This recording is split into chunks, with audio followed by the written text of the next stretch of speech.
Dopo 13 anni l'Inter tornerà a disputare una semifinale di Champions League e lo farà sia all'andata che al ritorno nello stadio qui alle mie spalle contro il Milan, addirittura a 20 anni di distanza dalla semifinale, poi vinta dai rossoneri, giocata nel 2003.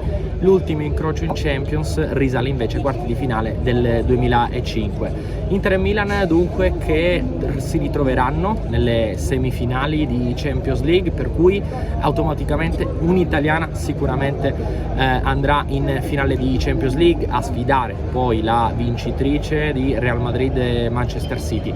Per quanto riguarda il doppio quarto dell'Inter, dopo il successo convincente dell'andata per 2-0, per 0-2 anzi, contro il Benfica, questa sera è arrivato un 3-3 in una partita in realtà dominata dai nerazzurri. Difatti le ultime due reti del Benfica sono arrivate nei minuti finali, a risultato e soprattutto a qualificazione ormai ampiamente archiviata per la squadra di Simone Inzaghi, per cui ovviamente bisognerà poi correggere quelle disattenzioni difensive che abbiamo visto nel finale, dopo però una girandola di cambi, anche perché l'Inter a partire da domenica avrà bisogno di riprendersi soprattutto in campionato, per cui qualche disattenzione nel finale, però si inaltra a 1 l'Inter ancora una volta in Champions League, in una notte europea magica e destinata ad entrare nella storia del club nerazzurro. Aveva condotto una gara praticamente perfetta con le reti di Barella, Lautaro Martinez e Correa. Grande notizia quella dei due argentini che tornano a segnare, che soprattutto si sbloccano dopo un momento complicato. Nel caso invece di Correa veniva da una stagione estremamente difficile, quindi un buon segnale anche per lui. Tornando invece alla partita, cerchiamo un po' qui su Passione Inter di raccontarvi quello che probabilmente non si è visto e che abbiamo seguito, catturato qui da San Siro. Qualche nota rispetto a quello che abbiamo colto durante la partita: chiaramente uno stadio elettrico, tutto esaurito, 75.380 spettatori, ennesimo tutto esaurito di questa stagione per l'Inter. Non poteva essere altrimenti in una notte così, in un quarto di finale di Champions League.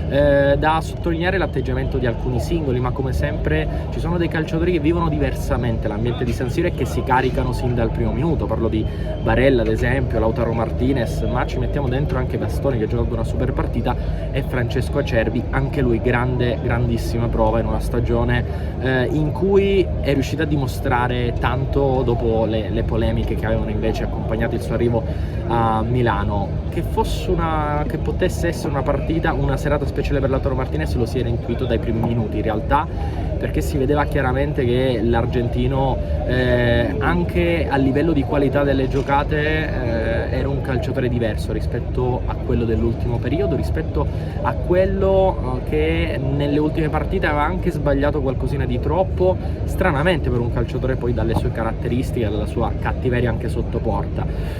Fisicamente soprattutto l'Inter è sembrata una squadra che in questo momento della stagione sta bene, lo si è visto nel caso di Lautaro Martinez. Ricorderete contro la Salernitana era entrato dalla panchina e aveva acceso un campanello d'allarme su un affondo che aveva sottolineato una caratteristica, una condizione fisica non brillantissima in quel momento di Lautaro Martinez. Stasera invece in un paio di giocate ha fatto vedere di essere in una forma smagliante e poi si è sbloccato anche con la rete. Vi riprendo un episodio, uno dei primissimi che abbiamo subito annotato sulla rete di Nicolò Barella. Ovviamente ha incendiato letteralmente i 75.380 di San Siro. Barella, che dopo essere stato travolto giustamente dagli abbracci dei compagni, è andato subito in panchina a ricercare due compagni in particolare, Cordaz e D'Ambrosio, un po' il gruppo forte, vero, quello dentro lo spogliatoio, ed è stato un abbraccio molto significativo, ecco, con due calciatori. Nel caso di D'Ambrosio ha giocato poco, nel caso di Cordaz 0 minuti da quando è arrivato all'Inter, però evidentemente due uomini squadra, e Barella ha voluto tributare a loro due la rete che ha sbloccato l'incontro. Sul gol di Lautaro Martinez, grande, si vedeva che aveva fame di gol, che aveva tantissima voglia. Difatti si è rivolto prima verso la curva nord, poi verso la famiglia, quindi verso la tribuna. A fine partita anche anche raccontato di aver dedicato il gol alla famiglia, in particolar modo al fratello, che erano presenti allo stadio. Se lo sentiva, lo aveva cercato a lungo nelle ultime partite, soprattutto stasera era un po' nell'aria. Ma anche Lautaro Martinez è uno di quei calciatori che quando scende in campo in Europa, in Champions League, indossa degli abiti diversi e ci fa vedere molto spesso la sua versione migliore, quindi grande carica da parte di Lautaro Martinez. L'ha sentito tanto, ecco, questo gol, e se l'è goduto con la sua tifoseria, come se l'è goduto anche il Tucu Correa, perché è vero, grande giocata, gran gol, dopodiché un gesto di stizza quasi a voler sentire il rumore dei tifosi, no?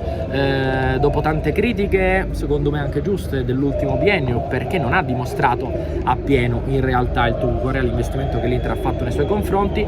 Però poi un altro episodio che non è stato catturato dalle telecamere: si è seduto vicino ai tabelloni pubblicitari e si è goduto quel momento lì, gli applausi, il boato di San Siro, perché il momento in cui San Siro ha fatto vedere è esploso totalmente, e devo dire anche dalla tribuna stampa è arrivata una piccola scossa, non dico preoccupante, però il momento in cui abbiamo sentito vibrare San Siro è stato subito dopo il gol del Tucu Correa, nei cori rivolti già alla semifinale contro il Milan da parte della curva nord. Quello è stato il momento in cui San Siro, il Meazza, è impazzito, per cui sul 3-1 anche i tifosi avevano già rivolto la loro attenzione al derby, alle semifinali di Champions League, e probabilmente anche la squadra l'ha accusato, perché poi nel finale da 3-1 il Benfica è riuscito a fissare il risultato finale sul 3-3. Dobbiamo raccontare anche quanto era successo nel corso del secondo tempo, perché da parte della tifoseria ospite, che si trova al terzo anello blu, sono piovuti sul secondo blu, quindi nel settore in basso, dei fumogeni, 4-5 fumogeni. Non è stato un gran bel episodio.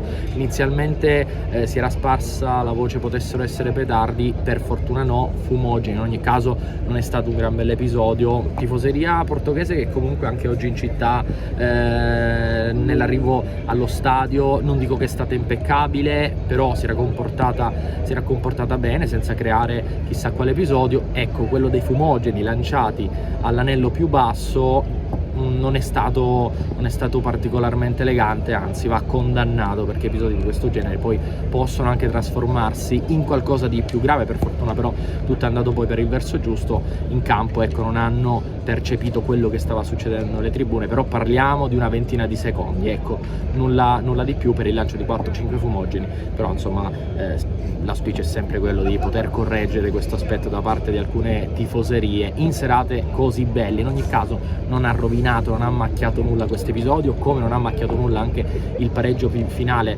che ha raggiunto il Benfica. Nel caso di Correa, e poi chiudiamo perché poi c'è un altro episodio che voglio raccontarvi. Nel caso di Correa, dopo la rete è andato a cercare subito Lautaro Martinez, che era uscito per far posto appunto al Tucu Correa. Anche Lukaku era entrato al posto di Dzeko. Correa l'ha cercato subito, sappiamo, sono amici, sono connazionali, quindi anche in quel caso Correa l'ha voluto dedicare un po' a Lautaro Martinez nella notte che ha segnato il risveglio definitivo degli argentini dell'Inter a Milano.